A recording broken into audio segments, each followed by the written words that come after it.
Hi, everybody, and welcome to the Growth Execution podcast. We are here to help you to launch, to scale, to grow your business, and to do it fast.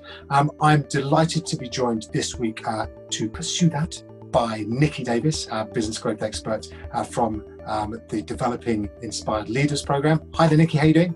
Hi, I'm great, thanks, Mal. How are you? Exceptionally well. Thank you very much indeed. It is pretty cold and miserable out there, but yes, there's still plenty, I think, that's been going on already this January. How have you found the early part of 2021? For us, it's been a launch. You know, one of the things that we were going to talk about on this episode was about launching businesses, but you know, there's never an ending to the launching or the relaunching. So for us, the year has it's been a launch of some of the projects that we were building on and working on at the end of last year. So we've started off really, really well this year. And I think it's because we really prepared through the pandemic, you know, and all the changes that we need to make. And it's just coming to fruition now, which is really good. Brilliant, and congratulations. That's, you know, I think there's a lot of people looking back over the last 8-10 months, you know, the lockdowns that we've had then, and obviously we're in the midst of one right here now in January 2021, and it's kind of what you do in those moments of adversity, isn't it? And I think that's one of the things that you focus on very much around your leadership. So tell me what kind of inspired, what drove you to create your business in the first place? Why have you launched what you've launched? It came from being bored. Okay. If I'm honest. Yeah, right. So I was in a corporate role, managing change processes across big projects, and I was starting to get bored. You know, I was realizing that I was getting very comfortable where I was. I like challenges. I tend to run towards challenges rather than run away from them. And there weren't enough challenges in my job. That combined with being on a personal development course in the Bahamas. Very nice place for that. Oh, absolutely. Yeah. So it was 12 days with blue skies, turquoise waters, white sandy beaches, palm trees, absolutely gorgeous. Wow. And the facilitator leaned across the room to me, and we were only a group of about, I think we were 11 people. It's a small group. He leaned across to me and he said, "Do you like where you live?" And at that time, I was living in Staffordshire, and nothing against Staffordshire, but I had grown up in Pembrokeshire. So I had grown up by the sea, and suddenly I had found myself landlocked in the centre of England. You can't get much further away. Yeah. And obviously I'd travelled around a bit, but I was living there and in a job where I wasn't feeling challenged anymore. And this guy, while I'm in the Bahamas, was asking me, "Do you like where you live?" And I couldn't answer the question because I knew that I would, if I was being honest with myself, the answer would be no. But I'd never asked myself that question up until that point. Wow. And it started me on this route of thinking, well, actually, why am I staying where I am? Why am I staying in the job that I'm doing? And it started that whole thinking process of looking at things differently and asking myself a series of questions about what life could look like. What would I want it to look like? And that was the start for me of thinking about, actually, I get to choose how I live my life, how I design my life. And from that moment, I really planned my life and designed my life on purpose, rather than kind of drifting into things. And it was amazing how much it opened up my thinking. Just that one question about, do you like where you live, got me thinking about, okay, if I'm going to design something different, what does that look like? And got me thinking about the role that I had and how actually, even though I haven't got the word consultant in my job title, that's essentially what I was. I was acting as an internal consultant. and flipping it to, well, what would it look like if I was an external consultant?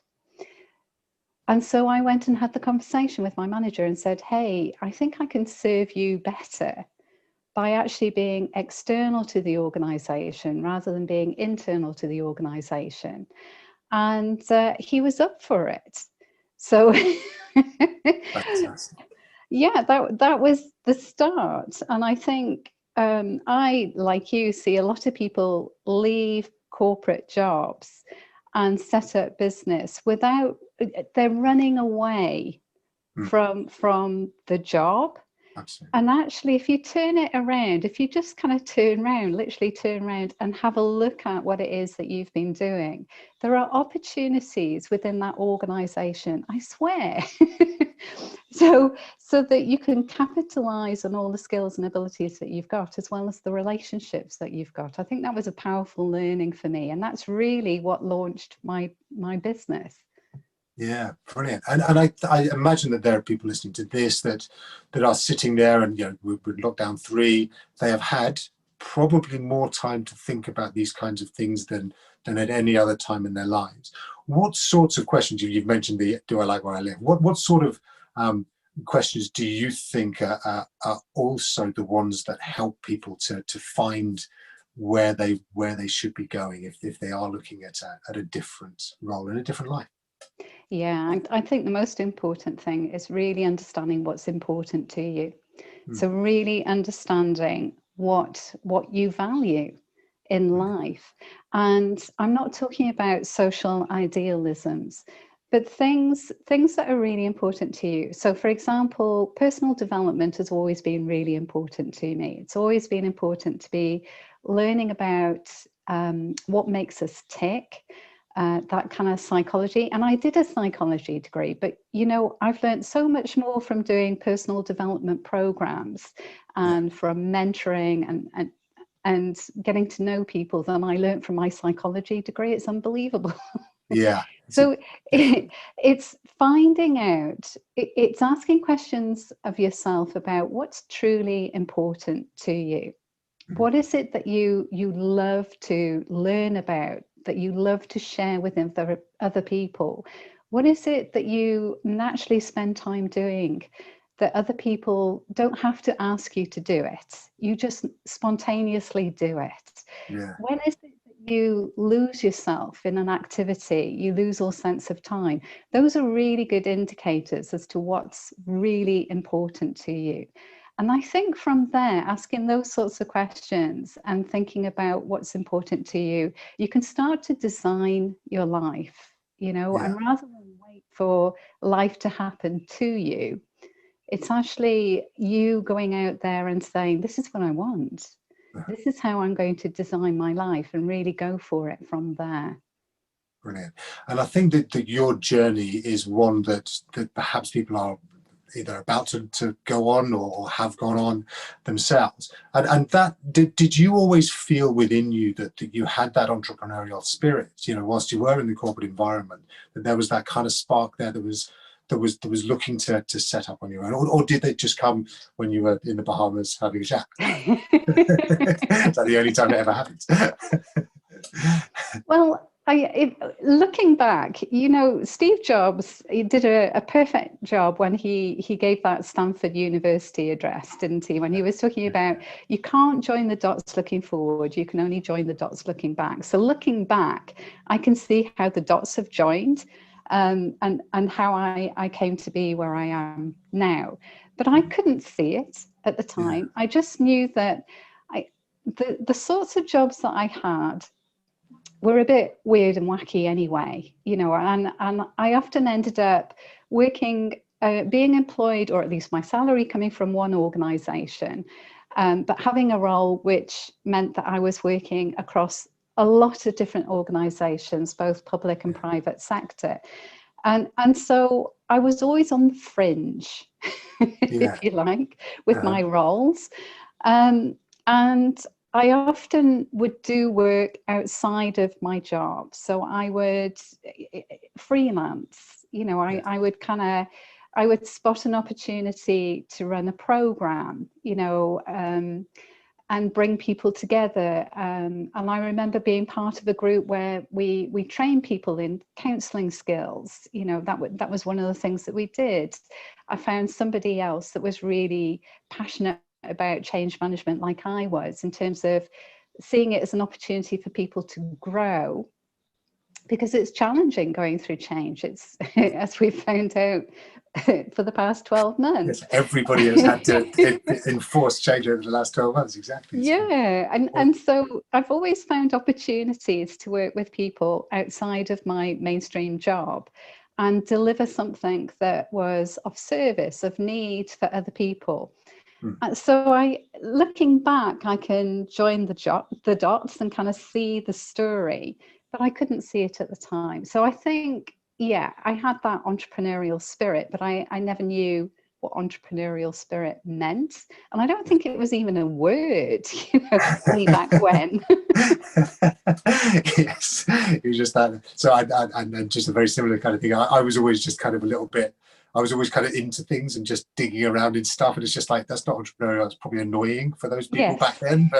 But yeah, we'll call it entrepreneurial. That's a much better word, isn't it? And thinking about that, and when you then sought to launch your business, how did it start? What was your kind of first steps? What did you go out with? Well, my first step after having that conversation with my manager, it gave me the courage. People say, oh, but I don't feel confident doing that. Confidence doesn't come first. Courage comes first. Confidence comes later. And I think you have to remember that. So if it feels a bit scary, it's probably the right thing to do. It's sort of my motto in life. So, yeah. So having gone to my manager and really, I not knowing what the outcome was going to be, of me saying to him, look, I think I can serve you better being an external consultant. Having had that conversation with him and seeing his response, because he really liked the idea that I said to him, I can save you money. So I learned They always love that idea. Yes.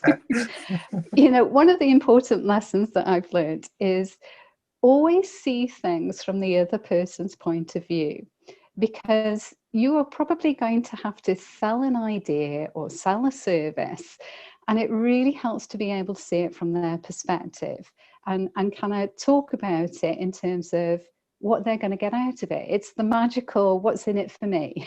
So I started with that for him and it worked. Right. But that gave me the courage to then look at my network, and this is before I left, and go and have conversations with people in my network who'd seen me facilitating large groups and doing what I did, and talking to them about what my plans were about leaving, and them knowing what my skills, what my capabilities were, and how could I help them.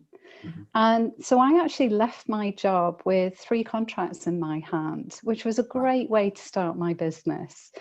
And it was doing the things that I had done in my job, lots of large scale facilitation and all these sorts of different things around change and transformation of organizations.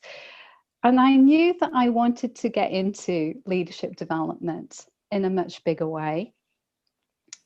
But I wanted to use that experience to kind of find my way organically, if you like, to leadership development.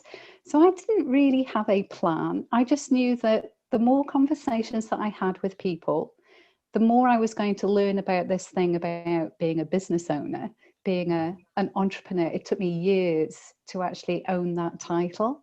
I for years I was kind of like, well, no, I'm not an entrepreneur. I'm not a Richard Branson. I'm kind of, I have a business, but it's boutique. It's very small, and I have a team of people that work with me. But an entrepreneur was something to me that was kind of over there. That was the billions, and the hundreds and the thousands of people working in the business. And it took me a long time to appreciate that being an entrepreneur is really about a way of looking at things. It's about how you problem solve. it's about the quality of the questions that you ask yourself and you ask other people. So yeah, and 16, this is my 17th year in business. Thank you. But I still feel like I'm a beginner and I'm still launching.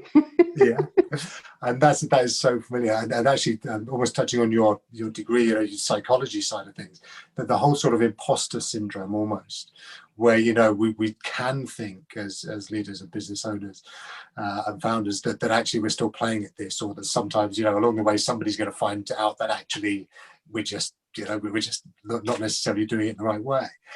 You must, I'm sure, in the leaders that you speak to, is that you must find that.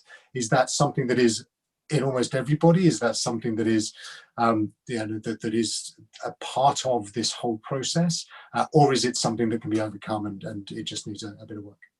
I think it's just human nature. I look at imposter syndrome is self-doubt. It's kind of when you're comparing yourself to somebody else who you think is bigger and better than you, and you find yourself, you fall short of that. And but the thing is, we all have the same traits. We just demonstrate them in different ways. And so if you start thinking about, this person's much, actually, I did it with Richard Branson, didn't I, just a minute ago? Yeah. Exactly that. But if I break it down into the traits that Richard Branson has demonstrated over the years, I can own each and every one of those traits just as much as you can and just as much as he can, but they show up in different places for me than they do Richard Branson. And so if I think of Richard Branson and his success, then I start to think, oh, gee, here's little me, Nicky. But if I look at the traits and I really think long and hard about where I demonstrate those traits, I can find every single one in my life, but just in different places to where he's demonstrating them. And I think that's what happens with imposter syndrome. We don't do that. We just kind of, I've ended up working with, in the Middle East, a number of members of the royal family, various royal families. And you see people around them doing this sense of, putting them on a pedestal, you're so much better than me, and being very humble around them. And it's very easy to pick up on that energy and kind of fall into that energy yourself. And the moment I do that, because quite often I have to stand up and give presentations in front of them, the moment I do that, I lose my message, and I lose the flow of what it is that I want to get across. And so it's really important to be able to own those traits and kind of see yourself on an equal footing. And so that's really how I think people get out of the imposter syndrome, is owning the traits, because I guarantee you have all the traits in you. It just might be in a different area of your life. It shows up in a different way to that person. Brilliant. And I think that's going to be so useful to many people listening, because I hope so. Yeah, it is. It's a really, I think, when I speak to businesses that are looking to grow and launch, a lot of it is around that, this, as you said, it's just little me, I'm trying to get out there, and I'm not Branson, and I'm not all these other guys, I'm not Steve Jobs. But it is that first step. It is, that actually you've got the idea, and you've got the wherewithal, and you've got people around you, and you've got supporters and people who believe in you, and that's huge. And thinking, can I just say one other thing, because I think sometimes people make the mistake of thinking that you're on the right track if you're having lots of successes and you're getting lots of compliments.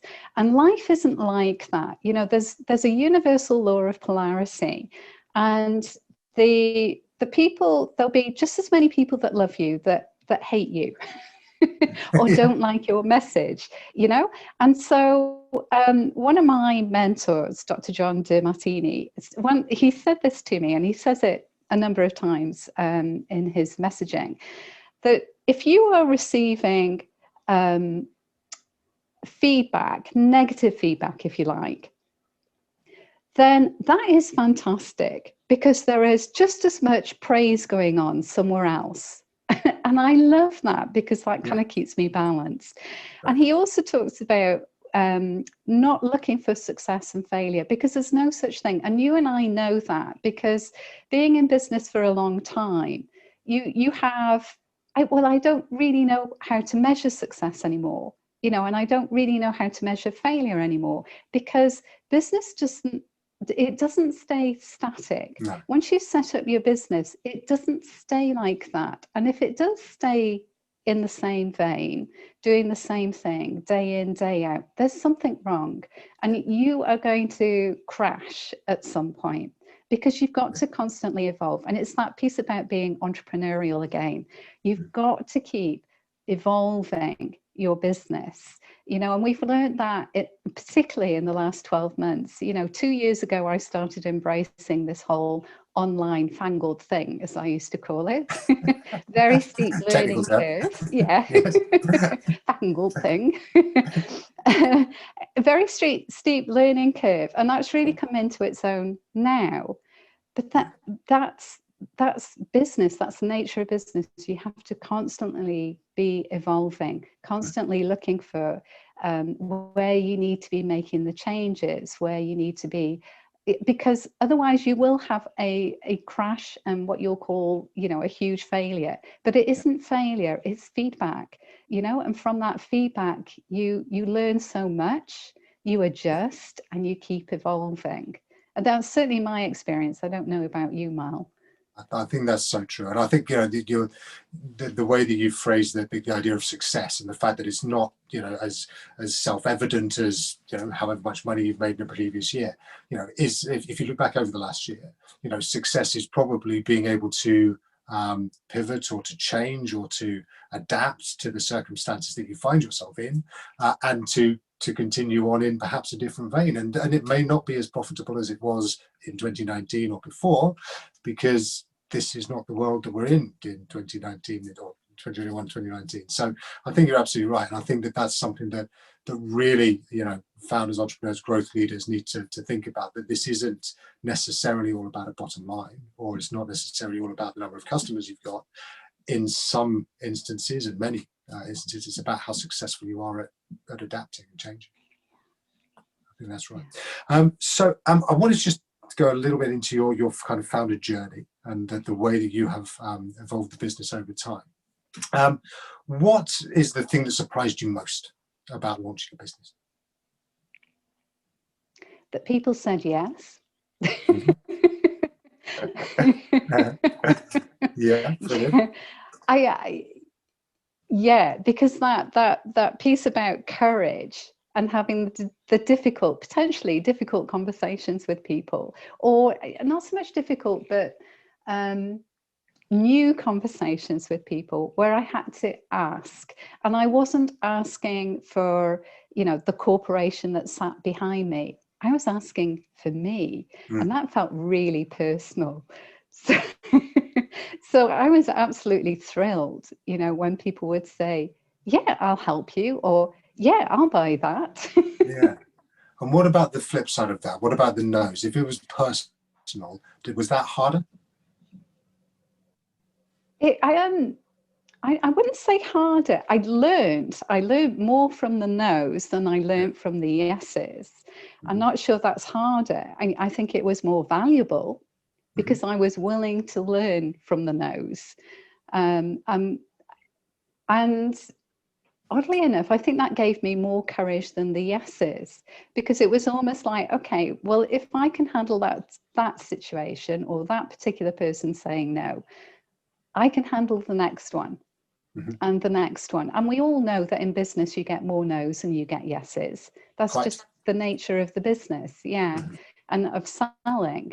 And quite a number of my colleagues, when I said that I was leaving and I was going to set up my own business, I don't know whether you found this, were saying, oh, I can't believe you're doing that. I couldn't go out there and sell. I wouldn't know how to sell.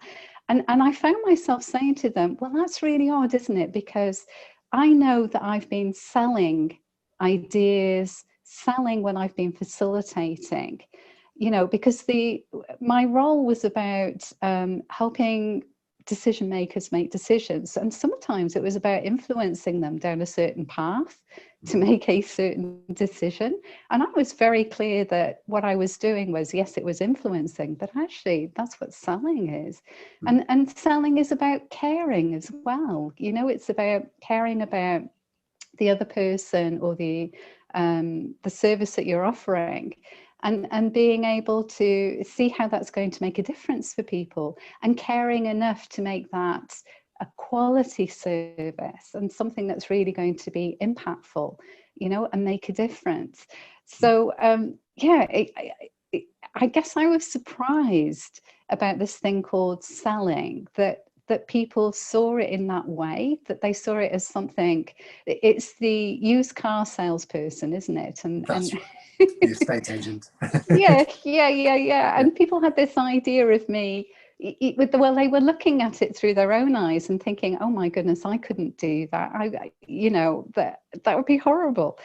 And yet for me, it was just a natural extension of something that I had been doing and that everybody does. Where if you've got kids, my goodness, you're selling all the time. It's a constant negotiation. It is. Yes. Very true. And I think what's interesting, so we spent a lot of time here on sales, and this whole element area is about encouraging people. And I think you're right. I think about the influencing side of things. If people think of it that way, it's much more palatable almost, I think, for people. But the key thing for me, and again, I'm interested in your views, is that belief in what you're doing. It doesn't feel like sales, right? If you are here to do what you're here to do, if you're calling, then actually it's almost, you have to do it, and not selling is the problem. Well, I do remember one meeting that I had early on in business. I met up with the managing director of a company, and he had a couple of hundred staff that worked for him, and he had a background in sales, and I went to meet with him just to have a one-to-one and get to know more about his business, and I saw it as networking. So I sat down and we started talking, and he said, "Okay," and he put down his cup of coffee and he rubbed his hands and he went, "Right, Nicky, sell to me." And I was really taken aback by that, and I kind of said, "I haven't come here to sell to you, actually, Paul. I'm here to have a conversation and better understand your business, and if there is a good fit in terms of I can help your business improve in a certain area, then we can have that conversation. But I'm not here to sell." Yeah, it's so funny, isn't it? There is I think that listening side of things is the key, isn't it? It's actually, you want to find out where your product or service might fit into people, and again, that's what we spend a lot of time focusing on here. I wonder about the times when you look back at the launch period or relatively soon after. What do you wish you knew back then that you have since learned? The importance of time. Okay. The importance of time. You cannot get time back. And so I think if I was mentoring my younger self, when I launched my business, I would say, bring a team of people into the business far sooner than you think you need them, because it frees up your time. Mm-hmm. And it's interesting that I'm in my 50s now. And I don't know whether there's something about being in your 50s as well that you start to think about time in a different way too. But one of the things that I do is I mentor people, expert consultants and coaches that work with corporations or want to work more with big organizations. And one of the things I find myself repeatedly saying to them is about the importance of being able to get rid of things that are on their plate that are just time suckers, being able to find people that you can outsource things to or delegate to. I have one lovely client And we talked about holistically in her whole life, what are the things that she can delegate? And we looked at things like house, the keeping the house clean and things like that sucks up time and headspace, and cooking and all those things. And we're in a situation where, having cleaners come into the house is really quite difficult right now, isn't it? Yeah. But so what she did was she delegated to her kids. She got her kids on board, and one of her sons, he does the vacuuming every week, and another son, she's actually got him loading up emails, working in her business and loading up emails, into I think it's Active Campaign or MailChimp, one of those things. So, it doesn't have to be outsourcing. It's kind of looking at the resources you've got around you. Yes. And I can remember, both my parents were in business. They had a number of different businesses. And my sister and I, when I was 9 and my sister was 7, we were putting invoices in the days when you had to print out invoices and mail them to people. Remember those days? Yeah, we were folding invoices and putting them into envelopes, for our parents at the month end. And to this day, I love sending out invoices because it always means there's something coming back. Yeah, that's but it brings back memories. So I guess it would be, time is really important. What are the resources that you've got around you that you can make better use of? And think about outsourcing and delegating before you get to that point where you need it. Because it's almost like a practice run, and if you have something like a virtual assistant working with you, it's really good to build that relationship up so that you understand how each other works before you get into a moment where, you've got lots of projects going on and you don't have the time to really onboard somebody and help them find out what your work style is, and build that relationship. So that would be a crucial piece of learning for me right from the beginning. It's great advice. I can almost sense everybody listening to this right now thinking about what they can get their kids to do. And the children are sitting there in lockdown going, you've got to be kidding me. But that's great. Really practical advice, which we love here. Real executable stuff there. So thank you. What would you say is the kind of key to a successful launch? What do you think is the thing that really makes separates out the launches that don't go so well from those that really stand out? Oh, the quality of the conversations that you have with people. It's always about that. So if your service or if your business is about kind of online marketing, so it's much more around messaging, getting that messaging right, and that only comes from really understanding your customer base, really understanding what's important to them, being able to put yourself in their shoes. I know it's an overused expression, but it just means so much. And there's a lovely book, isn't there, by Dale Carnegie called How to Win Friends and Influence People. And it stood the test of time. And the reason why it has is because it talks about really listening, like you said earlier, and really understanding what's important to people and having conversations around that. So it doesn't matter whether you're having, a kind of live conversation or you're starting a conversation with your messaging, your marketing messaging, going out there into the world. It really is getting that right, understanding who your audience is, and what's truly important to them, and being able to communicate how you can help them from their perspective, from what's important to them, so that you can make that difference. Because we're all here to make a difference in the world, and we all do it in our own unique way. So it's kind of finding the right messaging around that, and having, for me, it's about having conversations with people. And all the way through the pandemic, I've been reaching out and making new connections. So this is a new connection. It's great to meet you, Paul, and kind of have these conversations. Yeah. And it's the quality of the conversation, that really takes our businesses forward, and relationships, so Yeah, so it would really be exactly what you were saying about listening, and really understanding your audience and what's important to them. Fantastic, thank you. I'm mindful of time and the fact that we're running over. I'm really enjoying the conversation, and thanks again for being part of it. A couple more, if I may. What is the best piece of advice you've ever received? Find a mentor. Yeah. Yeah, because, sorry. And how so? Because, learning from experience is a very slow learning process. As human beings, we're not that great at learning from experience. We often repeat behaviors a number of times before we learn the lesson.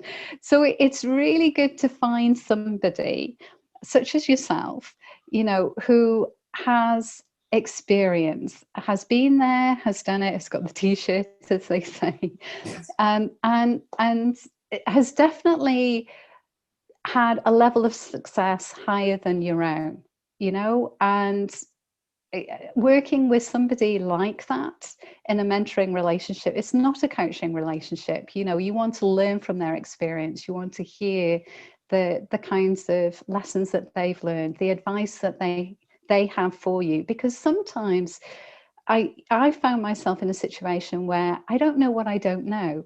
And therefore, it's very difficult for me to find the right questions to ask somebody.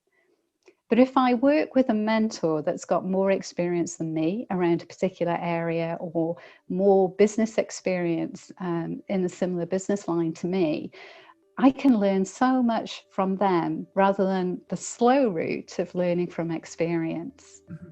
Yeah, I think that's brilliant, and I think the kind of crowdsourcing essentially of information, so either from an individual or from a number of mentors, and also what your previous point was, which is about listening to your customers in terms of how you launch your business. There is nothing like other people's experience and other people's knowledge to help you get further faster. I think, and that's a really valuable point when people are thinking about launching and growing businesses. So listen, Nicky, it's been great. Thank you so much for your time today. Really enjoyed it. Final question, what are you doing straight after this? Straight after... It's a very different question these days than it used to be. Everybody tends to be doing the same thing. Yeah. I actually got up and went for a walk before this interview, because I realised that I haven't been out of the house for 2 days. Oh, so yes, it's worrying, isn't it? You just kind of get busy. And it's not like you can really go anywhere either, given the rain and the circumstances. So for me, what am I doing after this? I'm actually coaching after this. So I've got a lovely group of people that I'm working with, so that's my next step for today. But this has been wonderful. Thank you, Mal. Likewise. Listen, thank you so much for your time. So that's Nicky. And Nicky, tell us about how people can reach you, how people can learn a bit more about what you do. Sure. So, I'm like everybody, I'm on LinkedIn, I'm on Facebook. So look for Nicky J. Davies. And also you can find me through my website too, or my podcast would actually probably be a better route, Developing Inspired Leaders. Yeah.